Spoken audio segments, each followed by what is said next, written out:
So this girl Camille, who she said in her impact statement that Raniere and his co-conspirator, who also trafficked Daniela for labor and services, said they confined her to a hotel room or to a room, sorry, for nearly 2 years in an attempt to force Daniela to work for him. And then Daniela was told that if she left the room, she would be sent to Mexico without any identifying documents. So that's probably what they mean by like sex trafficking or forced labor, but that's just someone on Twitter just making shit up. Well, did you see the second season of The Vow? No, I didn't watch the second season. Was that yeah? Gotcha. I don't blame you. Yeah, it was bad. Yeah. It's incredible. Again, if yes, from just the label of somebody, I think it's document servitude. That sounds horrible. Right. But again, if you just look at the facts, this is a young girl who is who is in a room in her family's home. Okay. Like she was in a room and the door wasn't locked. Right. And if anyone questions me on that, this is incredible. This is how amazing how a documentary can seemingly put eerie music on something and make it seem horrific. Right. In the documentary, they're actually doing a voiceover of her reading from her lines from the court transcript. So they're reading it verbatim from what she said in court as she was testifying under oath. And at the very end of this episode, as she's talking about how she's been confined to this room for 2 years, right? Do you know how the scene ends? How? She says, and then I walked out of the room. Oh, because she could have left the whole time. They don't really put because that she out could there. have. Of course, but it's it's the scary music and it's haunting and this illustrations and the cartoon and it's. Right. But the way that it's in the media, it sounds as if Keith Raniere kidnapped this person. I understand. Put them in a room. Yeah. I want to ask you, and that is the issue of again of why I reached out is that in the media can do whatever they want and paint anyone with whatever colors they want to create a certain image, and that does not necessarily match the reality of even just basic facts. Because it's basically her fault for not leaving the room, and what's even crazier is that the whole jury they all got. I don't know how the whole jury agreed on that, but I want to ask you about your experience with Tourette syndrome. I'm super, super fascinated by this. This is this is why kind of NXIVM is kind of interesting, because everyone always just kind of sees like the bad side. That's what's famous now. But NXIVM actually has been helping people in these incredible ways. For example, you had debilitating Tourette syndrome, right? And then I think you joined NXIVM, and Keith was able to help you overcome it totally, like totally cured. Like your Tourette's is 100% gone. So yes, the answer is I no longer have Tourette syndrome. Wow! And it was through the courses that Keith created. It wasn't even one-on-one sessions with anything like with Keith. Wow. It was, he had created a curriculum that was around the world. Like I said, 17,000 people took it. I went through the classes just like everybody else. But as I went through them and started to build more self-awareness about myself, I mean, ultimately the courses are classes on emotional intelligence. We had a center here in New York City on 5th and 37th Street, where it's just, you go and sit in chairs and you have conversations with people. And that cured your Tourette's? That is... Just having that. I just want to be clear. It's not. Go ahead. Yes, it was through these conversations and through these classes, which were a lot of them were philosophical inquiries about different aspects of life. There were practical things. It was also a goal setting thing for entrepreneurs. Okay. And it was through these classes and these conversations that beat my Tourette's completely mind over body. Wow. And so, what is it that you tell yourself? Like, just stop ticking. Like, come on, don't be a pussy or whatever. Or I know I'm joking. I don't mean it like that. But like, I'm over this shit. Sucks. Tourette's is fucking annoying, and I'm just over it. Yeah. So it's not like that at all. The most simple way that I can describe it is that I've always talked about Tourette's is like there's an itch and there's a scratch. Oh yeah. And the Tourette's is that uncomfortable feeling, and then the ticking is me scratching that itch, and most treatments and the way that we look at Tourette's is, okay, how do we just help the person with this dynamic? So if you take medication, it numbs the itch. So that stops you from wanting to scratch it because you don't feel the intense. Stop it? Like, if you're talking to someone with Tourette syndrome, what would kind of be your advice to them? Because I know it's just a horrible disease for the people who haven't cured it for themselves yet. And I feel like this Yeah, knowledge, what would be your well, advice? I don't say, just to be clear, I've never said, and so we actually had a documentary that came out. It's called My Tourette's. It's on YouTube for free now. Okay. Sadly, almost no one in the world knows about it. It came out after, the negative press, the real negative press, started coming out about 5 years ago. Okay. But in this documentary, you watch these profound transformations of people beating Tourette's mind over body. But even in the movie, we don't say it's a cure. This is not, we didn't have a cure for Tourette's. Clearly, we had a set of tools for people that were open and wanted to go on a different type of journey, go on more of a looking inward. But you guys did cure For it. some, You said it's 100% gone. I mean, let's not beat around the bush. That sounds like a I just cure. don't say, the reason I don't say cure is because also I just don't think of it as something that you can cure in that way. I have like a completely Right. different, I don't even think of it as a medical disorder in that way now. But What I would just you want to be consider super it? clear is that I don't know if we could help everyone. I don't know that. The Okay, people that okay. we helped wanted to be helped. Okay. If someone wants to lose weight, they could have the best trainer in the whole world. But if they don't want to lose weight, But weight's doesn't not, matter if you got Arnold weight's not, Schwarzenegger. yeah, but being fat is not a neurological disorder. So that's what really interests me. Because to all the literature, it says Tourette's cannot be cured. So it's Look, you're incredible. preaching to the choir. Yeah, right. I lived with it for 20 years. I became a well-known inspirational speaker around the country, talking about Tourette's, living with Tourette's. My whole life was based off of Tourette's. I can't imagine how hard that I must get have it. been.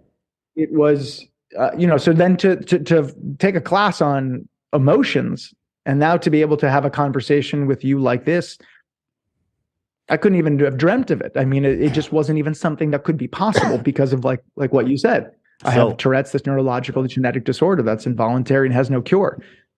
Luckily, because of what Keith created, and with Nancy Salzman, who also is in jail now, I've been able to go on a profound journey to live a very different life. Can I ask you a question? To answer your question, do you still get Yeah. the urge to do tics, or is that completely gone? Like, where did you cut it off? So the thing about the itch and the scratch, because of how the courses were very different, it's not like I'm sitting here and my itch is 100% and I'm just like, okay, don't Right. tick, don't say something, hold it back. Right. The courses were different than any other thing that I did, is because by going on that exploration, I found out that my itch was way more emotional and psychological than it was physiological. Oh, And as a interesting. result, and working internal issues I had, anger stuff, beliefs about all this sorts of stuff, as a result of that, my itch went down. So right now, Down to do I 0? still have an itch? Yeah. It's not at 0, but it's probably Okay. at 4 out of 100. Okay.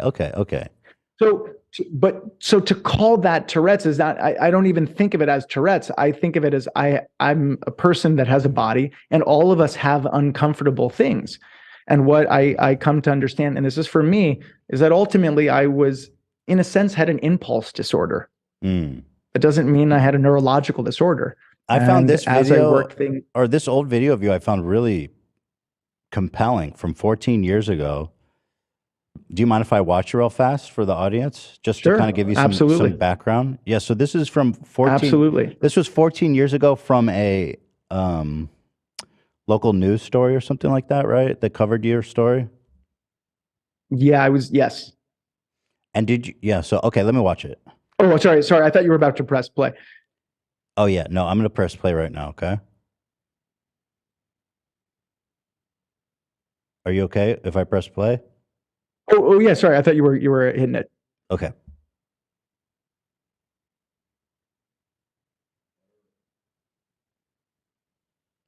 Can you play it, Dan? We're just waiting it's with- on me. It's with on me. suspense. So- You got All right. to hit play. Are you ready, Mark? I'm ready. Okay.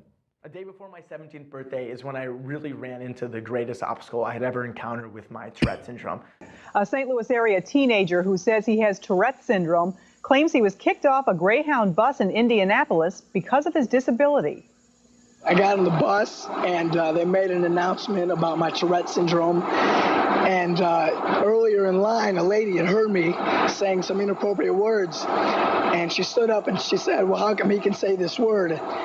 With that, this Clayton High junior who turns 17 tomorrow says he was kicked off the bus in Indianapolis. So your tick was actually to say the N word, right?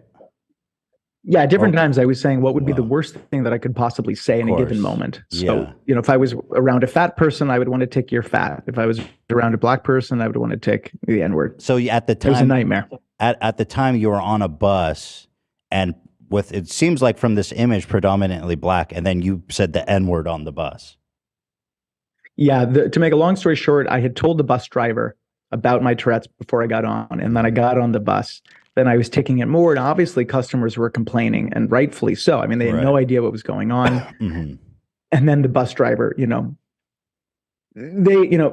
as I've gotten older, I actually thought the company dealt with it as well as they could. It's just a difficult situation. I mean, just because it's a medical disorder, although I don't see it the same way now, but of course at the time, what do you do? It's just not, I don't think it's as simple as, oh, well, this person has a disability. They just have, can do whatever they want, carte blanche. Like, it's a very difficult thing because I'm also saying something that's offending people.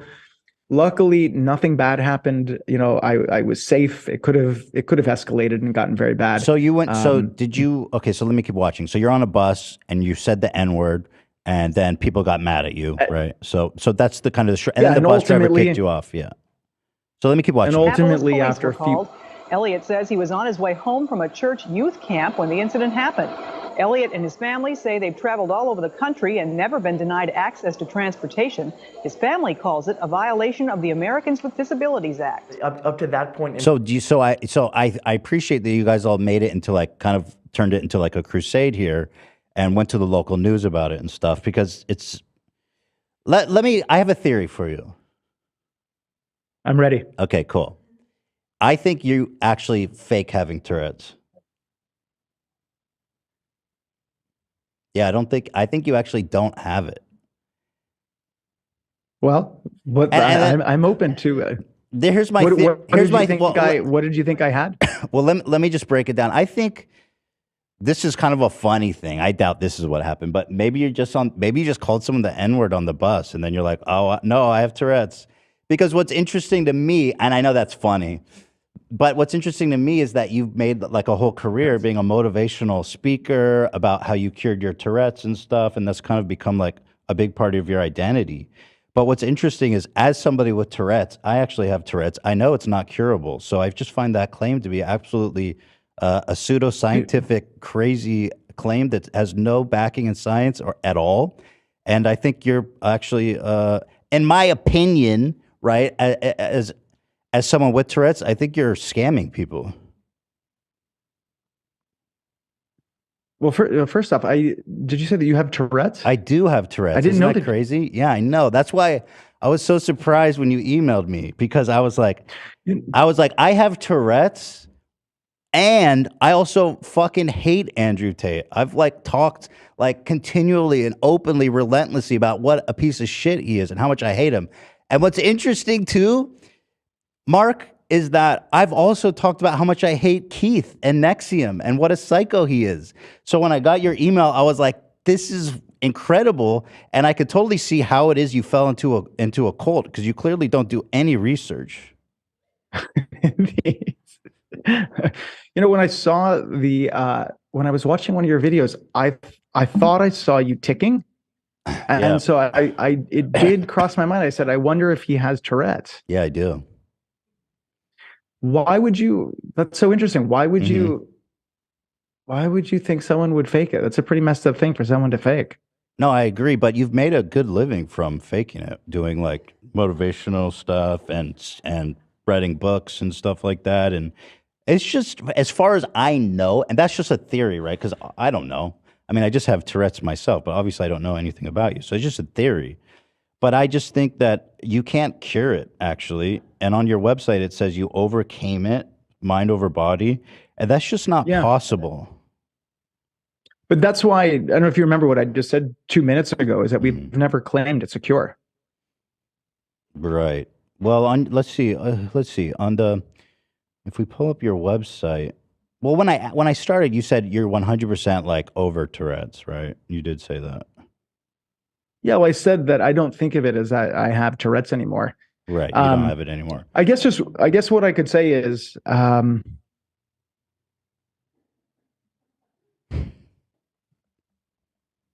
yeah, the fact that you don't like Tate and you don't like Raniere is not a reason that I couldn't talk to someone. For sure. If anything, it's about, that's not the point of trying to find Right. people that love him. It's Right, if you can find people, even if somebody hates someone, the question is, do we believe that there should be due process in this country? And are we okay with government officials or FBI agents committing crimes to convict a man? So Right. by Yeah, but in somebody the- not liking him, Yeah, but in the email, by someone, yeah. but somebody not liking him is, if anything, is definitely better. I definitely did not research deeply every single person. Obviously, At we're all. in a Well, yeah, difficult you know, you didn't situation. look. You actually didn't look into it at all. Like the most basic. But let me break it down, Mark, because in a way, I see you as. Well, just to be Well, hold on. just to be very, Okay, go just ahead. to be very blunt. Go ahead. Yeah, be blunt. Yeah, you are right. I did not do research. Yeah. Someone that I know, who's Keith, currently he's been sitting in the SHU for over 200 days.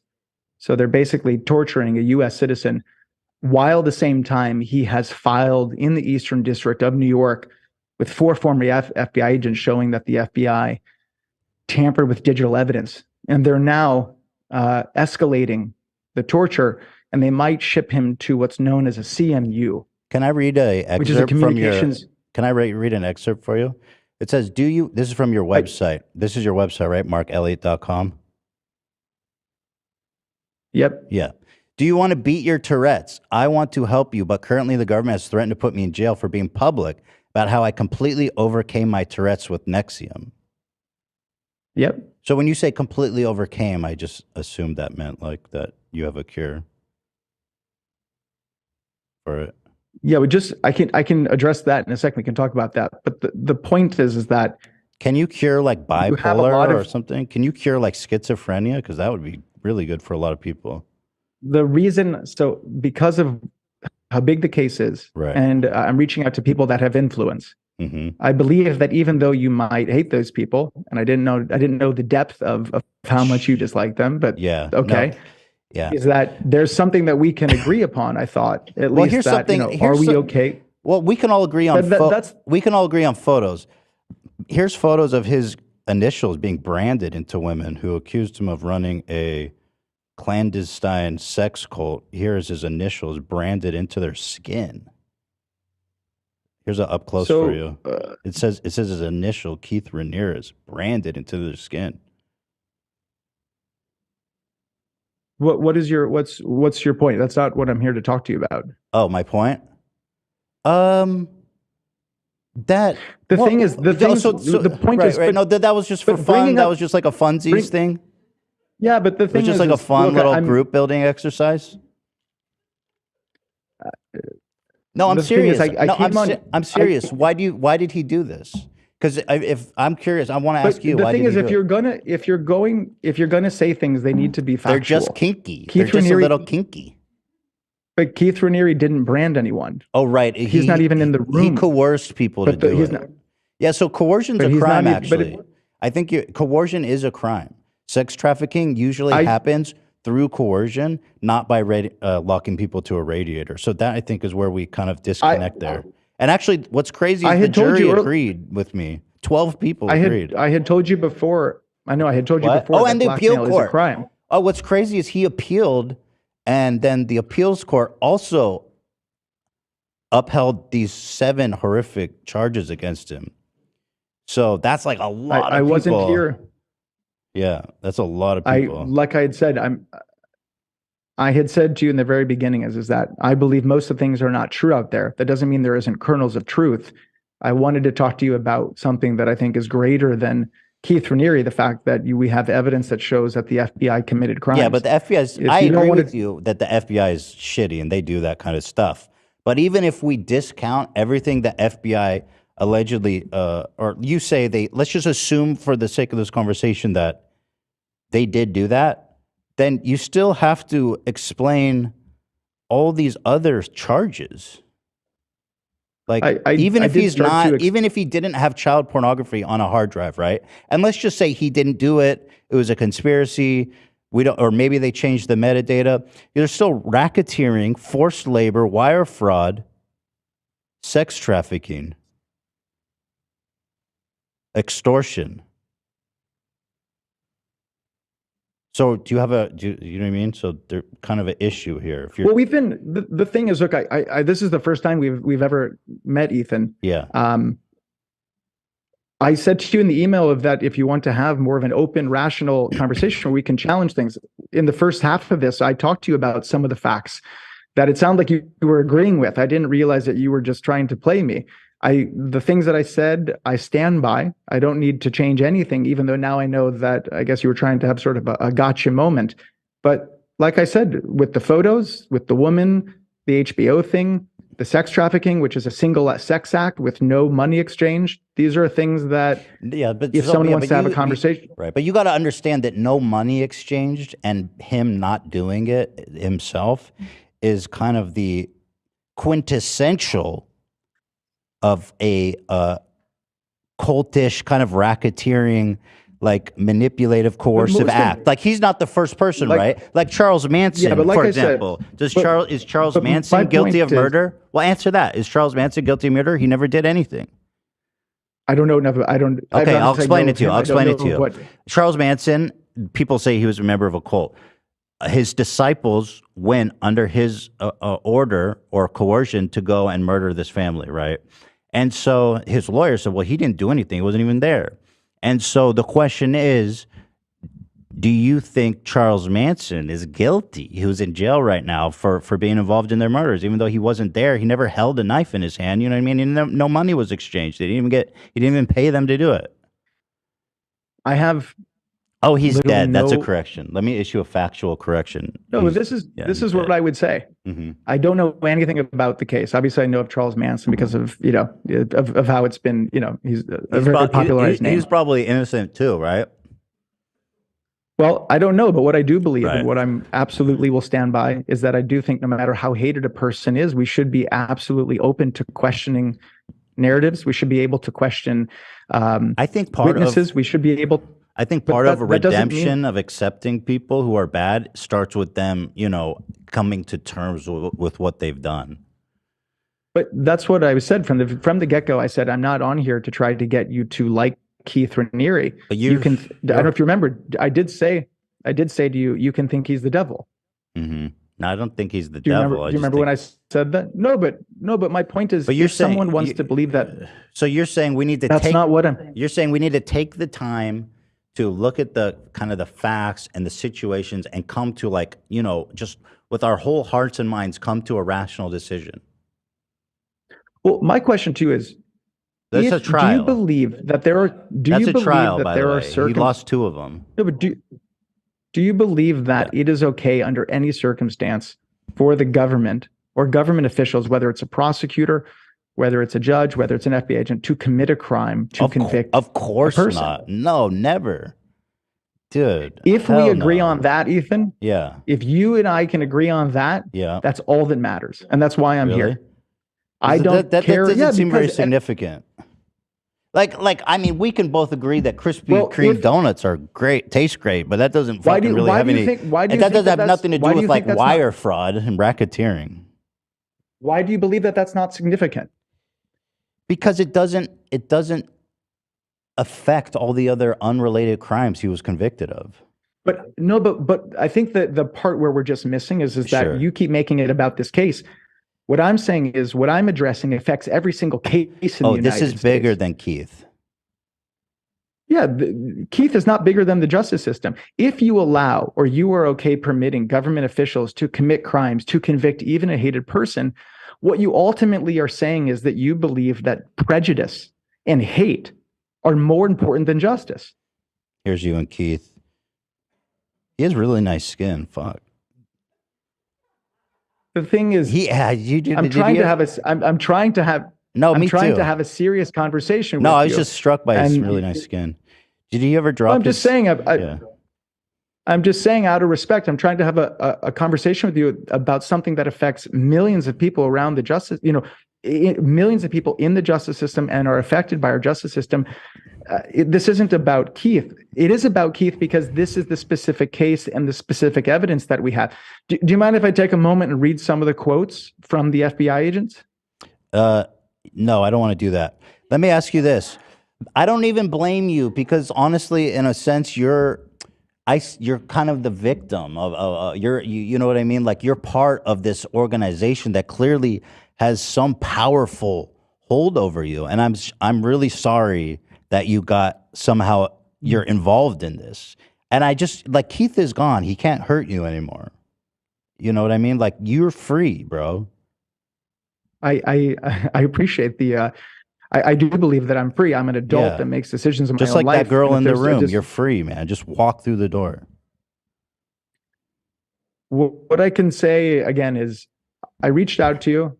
I'm trying to talk about things that there's a lot of prejudice against talking about. Mm-hmm. You have a case that has international attention, that has a lot of hate and a lot of prejudice. And now we have we're kind of, you've said that. It's okay. Listen, I really do wish the best for you. And I'm sorry that you're dealing with all this stuff. It seems like you're going through a lot. And I just, I'm sorry, man. I don't know if there's anything, do they have photos of you? Like they must have, because that was their thing, right? Keith had like blackmail There's photos. no photos. I just, for anyone who's listening that wants to find out more, they can go to makejusticeblind.com and they can look at the evidence with respect to the FBI and what I've been talking about here. This is the video, right? Evidence of historic FBI corruption. This is the one you're talking about? Could we at least watch it? One of the guys is Alan Dershowitz. He represented, he's Epstein's lawyer. Could we play it from the beginning? It's only 2 minutes. You know what? I'll do that for you. We've been through a lot together. I'll play you the Dersh. Well, no. I'm saying, can you play it from the beginning, which is the experts, which is actually what's most important. Well, he is in this video, so I'm assuming he's an expert. But he's under the section of advocates in the beginning of the 2-minute video. There's the whole section on experts. It's only 2 minutes. I'd be grateful if you play that at least. He's an advocate. Okay, cool. Yeah. If this alleged FBI malfeasance turns out to be true, as our experts say it is, then this is really historic. This is really an attempt to frame somebody based on manipulation of data. That's just unacceptable in an American court and in the American legal system. I'm the former United. He's the man, bro. Alan Dersh. But the thing is there a reason you can't play it from the beginning? It's only a minute. I'm afraid that it's compelling, frankly. I don't want. No, I will play it. I'll play it. So these people. So these are all former FBI people. Okay, I'm gonna play it. Some of them are former. I owe that to you. I owe that to you. Yeah, I owe that to you. I'm gonna play it. Awesome. Experts versus Keith. I worked in the FBI for about 10 years. It is clear that the photos in this case were planted there. This is the most serious. How did they get the photos to examine? Because there's apparently child pornography on the photos. It seems kind of like a hot potato. And let's just finish. And I hesitate to call pictures of child pornography a hot potato. You know what I mean? They're not looking at. No one's looking at pictures of child porn. They're looking at metadata. The files, the file data. Right, the metadata. Okay, got it. Tampering with evidence that I've ever seen. It's inescapable that the FBI proactively created fake evidence. Data changed while I was in FBI custody. It was modified. It was altered. In 25 years of digital forensic investigations, 5 of which was with the FBI. Zach, can you turn it down? The amount of technical ability and premeditation to perform this fraud in the case against Mr. Raniere, I've never seen anything like that. In my 20 years experience with the FBI, I have never seen data manipulation, evidence tampering, anything like this on this scale.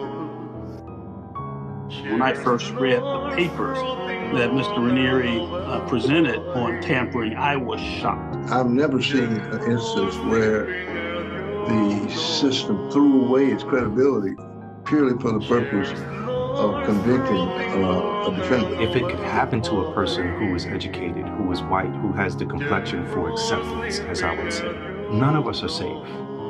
There's no need to fabricate evidence for a guilty man. The fact that they fabricated evidence here, and to the degree that they did, shocks the conscience. If this alleged FBI malfeasance turns out to be true, as our experts say it is, then this is really historic.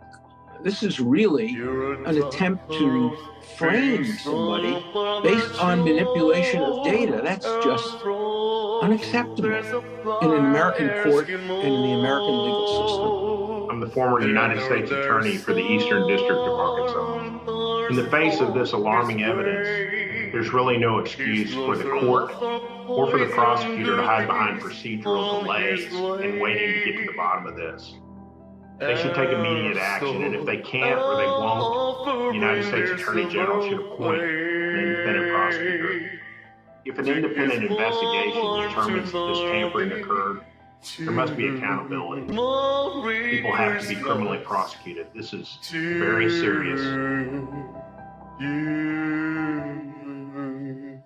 Okay.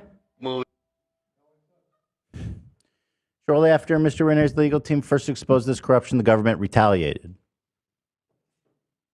Yeah, I mean, what I know that you were playing the music, which was unfortunate, and making the jokes.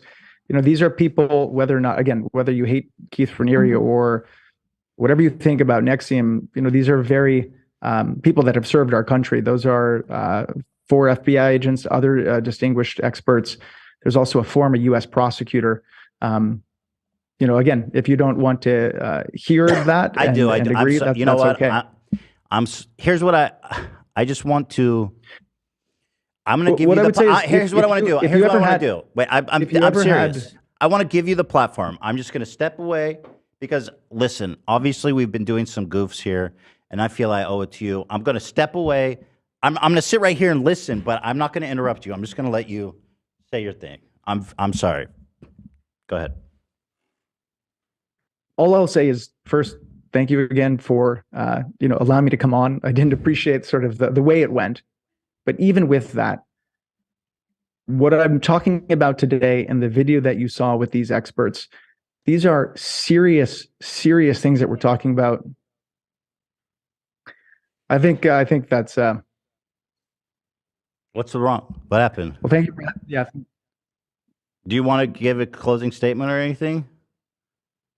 No, I think that they're just putting things on the screen. Oh, it's just, no, that helps people's attention span because it's a little boring. So it's a little dense. So sometimes you put Kinetic Sand or Subway Surfer, it makes it easier to listen. Gotcha. Thank you for having me on today. Did you see this photo of you guys, of the 3 amigos?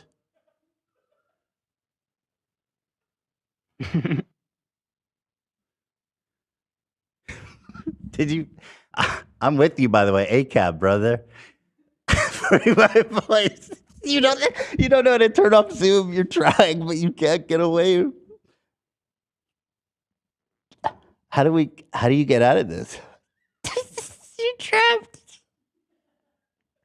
No, there's no trap. Well, again, nice to meet you, Ethan. And thanks for having me on today. I'm sorry to put you all through that. Ultimately, you are the victim, and I hope Raniere dies in prison.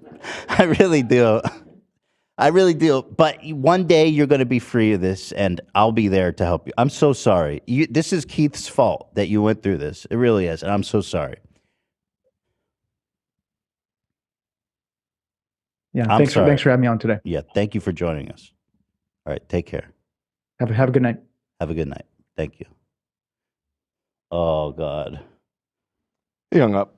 Yeah, I know. I actually feel bad for him at the end there. Yeah. But to be it's fair, extremely embarrassing. But to be completely fair, this man walked into like a comet-sized chasm of a death trap. You can turn back on chat. All right, I'll turn it back on. Like, when I got this email from him that I read you guys, I was like, is this guy for real?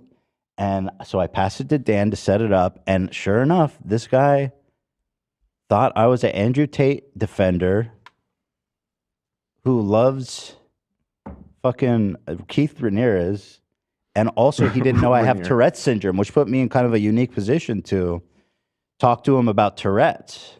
And that was a very stressful situation. I didn't see him ticking once. Just saying.